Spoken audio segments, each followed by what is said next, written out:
Ng umaga po, andito po kami ngayon sa aming bahay. Kasalukuyan po kami gumagayak para magtinda. Ayan po ang aming paninda na gulay-gulay.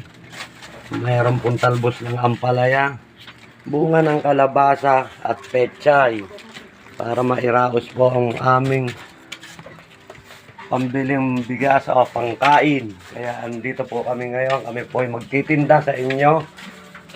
Iikutin po namin ang aming barangay at Karatig Barangay. Ayan po ang aming paninda sa araw na ito. Dala po ng aking asawa. Ayan po ang aming sasakyan para igayak o ikarga sa aming sasakyan. Sandali lang po, oh. Tuloy mo. Tuloy mo ito.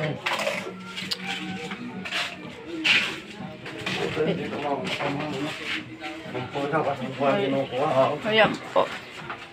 Pasan-pasan po niya, iaayos yung tinda niya na yun.